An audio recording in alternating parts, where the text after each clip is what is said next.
What's up, y'all? You know what time it is? It's about to be that time.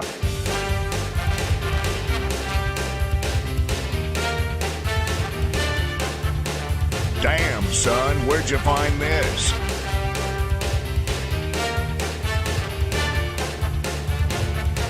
You go and do something like this And totally redeem yourself!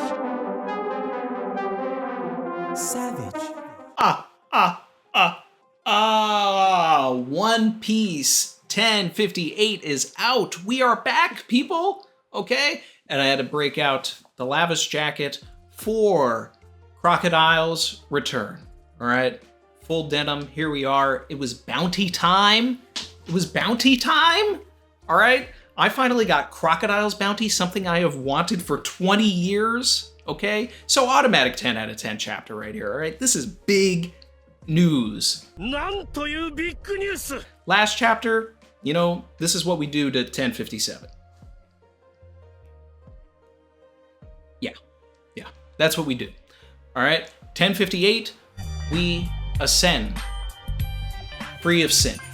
This is One Piece. This is what I love about One Piece. So many goats all together. Crocodile, Buggy, Mihawk, Mr. 3. Like, these are top tiers.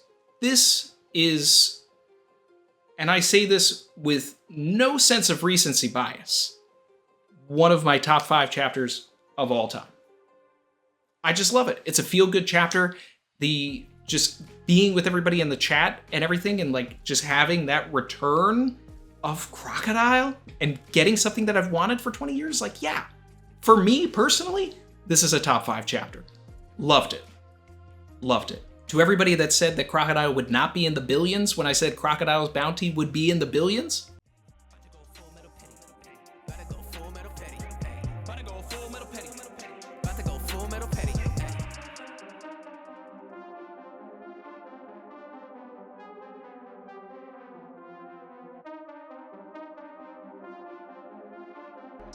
put some respect on my goat. He's gonna be in the billies.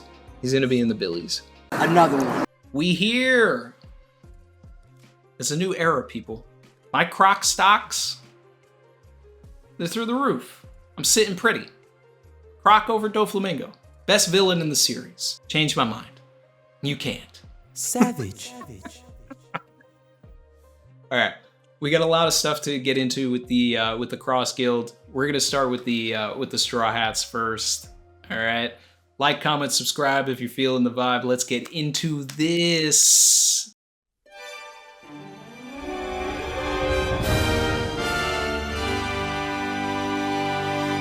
So the last chapter wasn't much to write home about, but this one, that's Oda for you, you know? He's always got a banger in the tuck. 903 is the chapter where Luffy was first dubbed the 5th Emperor of the Sea. All right, it's a chapter that brought me to tears. I saw my boy finally reaching the upper echelon of this world. Here, we are echoing the same sentiment, except now he is actually an emperor. The 3 billion berry man, Monkey D. Luffy. The warrior of liberation, as he is caged up on the Sunny by the real Emperor Nami. Let's be real, right? Nami's Yonko level, we know this. Okay, there's even hints of Nami having Conqueror's Haki. Surprise, So we get all of the new Straw Hat bounties. They're all broken down for us. Essentially, anybody that's not a part of the Monster Trio and Robin got a 300 million berry increase. So we're talking Nami, Brook, Frankie, and Usopp all went up by 300 million. That's higher than most of the supernovas. That's the class, that's the bracket that we're in right now. Robin, finally putting respect on her name, right? She can read the poneglyphs. They should have done this a long time ago. They actually should have added probably 70 million to her bounty. She went up by 800 million. Quick maths. Okay, quick maths. She was at 130, now she's at 930, almost a billy. We love to see it. Chopper, once again, trolled, right? But hey, He went up by 10 times what his bounty was before. He's got 1,000 berries on him. Shout out to Commander Chopper, my guy. Frankie has been replaced with an image of the Sunny. Now, there have been theories for the longest that the Sunny will turn into some sort of Megazord that Frankie will pilot. Is this foreshadowing for that? Potentially. If you do a zoom in on Sanji's bounty... Enhanced 34 to 46.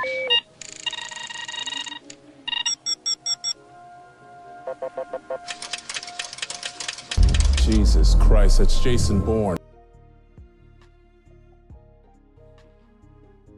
A drawing. It's about to get spicy. Is that because Sanji is so fast that they couldn't get a picture of him, right? But then why wouldn't they just use the other picture that they had? Or did they take a picture of him while he was in his stealth black suit and he was invisible, so they just drew him again? I don't know. But it just seems like they laid off a bunch of people with the Marine offices. They just are trolling. The Monster Trio, which includes Zoro, Jinbei, and Sanji. The first Yonko commander, the second Yonko commander, and the third Yonko commander are all over 1 billion. So the interesting thing here is that Zoro and Sanji's bounties include their birthdays. Zoro's birthday is November 11th. Sanji's birthday is March 2nd. So that's why there's so many ones in Zoro's bounty and why we have 3-2 in Sanji's bounty. That's what Oda was going for. But to an even higher extent, and just a galaxy brain move from Oda, if you subtract Zoro's bounty and Sanji's bounty from King and Queen's bounty, somebody on the internet did the math on this, and it's the difference of one number. -1, that's free. Quick. It's the difference of one number. Zoro is on top, right? So Jinbei has the higher bounty here. That's just PR. That's clout. He's been in the game a long time. We know that Sanji is stronger than Jinbei, right? This is going through with the idea that Sanji has 3 in his name. San. Everything about Sanji is 333. So wouldn't it make sense that Sanji is the third Yonko commander? Yeah, that's what we're dealing with here. People are making memes and saying that Sanji isn't a part of the Monster Trio anymore, but you're forgetting that Whitebeard was not in some sort of Monster Trio with Marco and Ace. It was Whitebeard in his own class as an emperor, and then it was Marco, Ace, and Jozu. It's Shanks, and then it is Ben Beckman, Lucky Roo, and Yasop. It's Luffy, Zoro, Jinbei, Sanji. But the thing is here, right? What does power scaling matter? Because if we want to talk about bounties equaling power, then Buggy will beat Luffy in a high diff fight. If bounty means everything, Buggy wins. High diff. meat and potatoes. Let's get into the Cross Guild. Still, my favorite alliance in the entire series, bar none. Crocodile's my goat. Love Buggy. Mihawk is dope too. Okay? Wow. Crocodile and Mihawk really walked into this man's house, cut his head off, sat on his couch, and started lecturing. See, I never just did things just to do them. Come on, I mean, what am I gonna do? Just all of a sudden just jump up and grind my feet on somebody's couch like it's you know, something to do? Come on, I got a little more sense than that. Yeah, I remember grinding my feet on Eddie's couch. Yo, couch! Yo, couch! That's a boss move. The panel of the two of them sitting on that couch holding Buggy's decapitated head.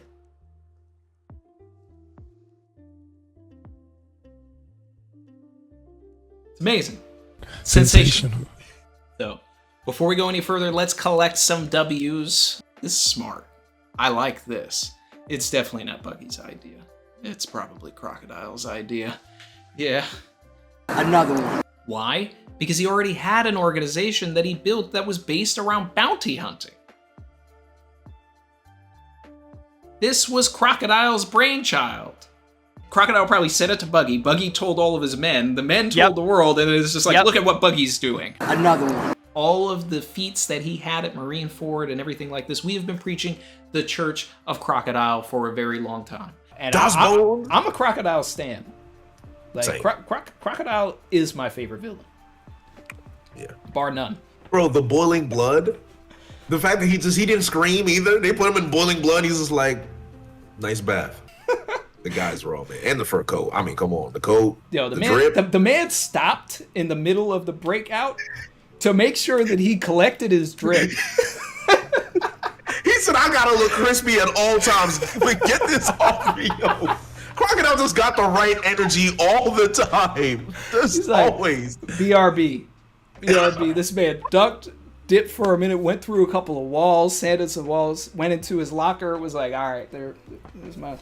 All right, get the little green, okay. Fur, I like the fur, okay. He said, yeah, I'm gonna kill him, man. Magellan not gonna know what hit him. Certified drip. And now those stocks have paid off. Everybody that is Team Crocodile over Dofi, you're welcome aboard my ship. Okay, we've been preaching this. I'm pumped. I am. I love this. We get a little bit of a mini flashback going to essentially right before we see Mihawk in 956, or at least that seems like it's the timeline. The Warlord system is already abolished, but Mihawk is still on his island. He hasn't set sail and he hasn't started doing any marine hunting, right? We find out that Mihawk is the marine hunter. That's a fun fact. Pirate Hunter Zoro versus Marine Hunter Mihawk at the end of the series. Hunter x Hunter? Ooh, spicy. I like it. So Mihawk is a marine hunter. Zoro is a pirate hunter. Mihawk, the pirate, eventually worked for the Marines. Zoro worked for the Marines, giving them bounties of pirates, and then became a pirate fighting against the Marines. These two people will fight. Crocodile was an absolute Chad this chapter. A Giga Chad, all right? This man shows up, topples a whole bunch of Marines, probably killed Vice Admiral Stainless, if we're gonna be real here. I mean, I don't think those guys were like turning tail and running. I think the idea here is that they're probably dead. And that's my headcanon right now until I end up seeing Stainless at some point, and then I need an explanation of how he got away from Crocodile and Das Bones and Mihawk. Gonna need that. But the panel of Crocodile, just fighting, like, this is... I just love this. And just Crocodile's bounty to begin with is one of my favorite pages in the entire series now. I have always wanted to see what Crocodile's bounty poster looked like, so I'm excited. I can't wait for merch of it. I hope the guy that did the wood carving of this Luffy poster I have in the back here does Crocodile, because definitely getting that. Oh my god, this chapter is phenomenal. So Buggy's guys botched the PR, or did they? The idea was that it was always supposed to be known that this was Crocodile and Mihawk's thing, and that Buggy was just there. But they let Buggy's guys send this out. They created the poster, they put Buggy at the top, and they sent it all over the world, and now everybody believes that Buggy is the one going after the Marines. I love it. This is not something that before we knew what the Cross Guild was, I think any of us really would have been predicting was the actual outcome. That they would have created this organization, turned it against Marines. Like, this is so good. This is the type of stuff that I was missing from Oda, and I'm happy that it's back. We turn it around. We turn it around. Nice. Another reason why I love this chapter, one of my other all-time favorite characters made his return as well. Galdino, Mr. 3. All right. People tend to shake their heads when I say I really like Mr. 3, but I just do. Top 5 character for me. We see Moji and Kabaji, and they are not loyal to Buggy at all. The second they see their decapitated captain's head in the hands of Crocodile, they're just saying, well, I guess we follow Crocodile now. They didn't say they were going to follow Mihawk. They said they're gonna follow Crocodile. You know what I love about this chapter as well? It just felt like pirate type things were happening. I feel like we've been so far away from actual pirating, and I don't know, Crocodile just oozes piracy. That's why I love him. While we're at the Navy HQ, we do get the Mihawk bounty as well. He is, 3.5 billion. Very appropriate. Okay, so does that mean that Zoro's endgame is 3.591, 3.6 billion? What is he going to get when he defeats Mihawk? Either way, it's going to be somewhere around there. The idea for Luffy's bounty, of course, is that his endgame will be Gomu, 5.6 billion. Roger's bounty was 5.5. Luffy's number is 56, so it just makes sense. So there are puns here as well, like in Crocodile's bounty, it basically has like Croco in there when you sound out the numbers, right? Kuroku. And Buggy's bounty basically has the characters for like accident in there, or disaster. So that was fun stuff that was brought up during the stream, and I did like that. Now, eventually we move to Kamabaka Queendom, right? How long was this chapter? Give me more. Give me more of this. We see the rest of the revolutionaries without Sabo, right? The ones that went to Marijoa. They are back at Kamabaka in the Grand Line, but Sabo is not there. So at some point, they got split up from Sabo. That's what Karasu is saying. But the implication here is that Kuma was with Sabo, but somehow Kuma ended up back at Kamabaka as well, and follows the orders of Dragon, who is very upset about all of this business with Alabasta. Seems very interested and invested in Cobra and Alabasta in particular. What's the connection there, right? Chrissy was saying that, and Ty in the chat were saying that Cobra and Dragon are related. I mean, it's a fun theory, right? It's fun to go back to Alabasta if we learn something like that and think of it from the context of Luffy having like Nefertari blood in him or something like that. I don't know how much stock I'm putting into it right now, but it is fun. At the end, Sabo calls. Okay, now the implication here is that in 1059, we could possibly finally get the flashback to the Reverie and see what happened. I need it, Oda. You've been dangling the carrot, just give it to us, all right? I don't believe that Cobra was murdered by Sabo. Right now, I would love it if it was Rob Lucci. Then that gives Vivi a tie to an arc that she was not a part of, and then if she also got slapped away by Kuma, maybe Sabo also got slapped away by Kuma, that also ties Vivi to another pre-time skip arc that she was not a part of while being a pre-time skip Straw Hat. And we all know the major agenda of the channel is still Vivi comes back to the crew, joins the crew. We preach this, okay? Two churches here, the Church of Vivi and the Church of Crocodile. So people in the chat, including Parvision, were skeptical about this actually being Sabo. I believe that this is Sabo, okay?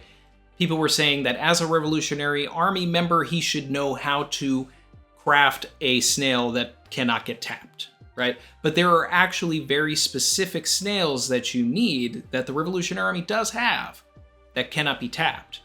But depending on the situation that happened at the Reverie, Sabo may not have access to this snail. If he magically got, smacked away by Kuma, and he's on some island with limited resources or anything like that, he would have to just get in contact with Dragon and would have to use whatever snail he could, despite knowing that they would be listening. Now, the interesting thing here is that the Marines are listening. The Marines know where they are. They're on Kamabaka Island, but they are not acting upon them. They're not trying to capture them. They have been waiting for Sabo to make a phone call before they're going to make their moves. So, is there a squad outside of Kamabaka that is ready to wage war against the Revolutionary Army members on Kamabaka, potentially, right? Now, the idea was, is this a copycat also? Is this Bon Clay? Is this Katarina Devon? Okay, one, Bon Clay have to touch Sabo in order to copy him, and that would involve getting him to act against Luffy if he were to find out that Sabo was another brother of Luffy. So I don't think that he would do that. Katarina Devon may also have a similar thing where she at least has to make physical contact or has to see and hear the person, right? Because she could maybe transform into Sabo based on just looking at his bounty poster, right? But if she's never heard what he sounds like, how could they recognize him? Because the idea here is that they did recognize him. So I think that this is Sabo. So I think just throw out the idea that that is not Sabo. It's Sabo. But then again, the Blackbeard Pirates did show up to Baltigo, so maybe. Dragon wants Kuma to recount to him what happened. Kuma is ready to give up the game. So that either means that Dragon has some sort of celestial lineage, because my headcanon is that Kuma was only programmed to respond to celestials, or Vegapunk is working for the Revolutionary Army, which has been theorized, and programmed it in there. Because otherwise, why was Kuma allowed for 2 years to take himself government property and protect the Sunny?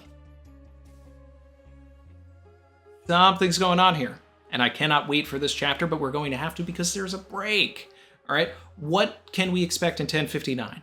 All right, hopefully we get a recount of what happened at the Reverie. We see my queen Vivi, we see Sabo, we see the admirals. Show me, Oda, don't tell me. Show me what happened. All right, I want to see this battle. Let's get the black borders, let's get the flashback going, and let's get into it. Now, the other option is, what did we see after every act break? After Act 1, Zeh ha ha ha ha. After Act 2, Zeh ha ha ha ha ha ha. Right? So we just finished Act 3, so we need a little bit of Zeh ha ha ha before we get into everything else. I think 1060 will, give us a clear idea of whether or not we're going to Sphinx or we're going to someplace else. We know that that's been the running theory for about a year now, that Sphinx is the next island. It seems to have been grown in popularity, but we talked about it first. Ha ha! Before there was even a map or anything that was going on. Why? Ace's grave, Weevil wrap up, Marco, lore dumping about the payback war. Especially considering that Luffy and Marco never had a conversation about anything, and Luffy still has to tell Marco Ace's message, which needs to get out to the other Whitebeard commanders. So there's a lot of things that could get checked off if we just go to Sphinx for a couple of chapters. And that's going to wrap things up, guys. Like, comment, subscribe if you are feeling the vibe. Shout out to all of our members, everybody that supports the channel. Okay, we've got some new members that joined and rejoined. Okay, the rejoins are Hunter Hughes, Lucky Man, To Sites 318, and our new member is Oliver Maloshe. So shout out to you guys. Appreciate it. We will be back with 1059 in 2 weeks' time. We will be doing a stream next week, but it is not going to be on at our normal time on Friday for that. So whether it's a theory for theory or something else, it's either going to be very late on Friday or more likely I'm going to do it on Sunday of next week. Okay, so stay tuned for the community post, stay tuned to the Discord, and we'll get into all of that. Thanks, guys. We are at the precipice of greatness. This is the new beginning. We've been in Wano all this time. Most of the people watching. We've only known each other as long as Wano has been around. But now, it's going to be more than just Wano, guys. It's going to be more than just Wano, and I'm so excited to share it with all of you. Catch you guys next time. Later.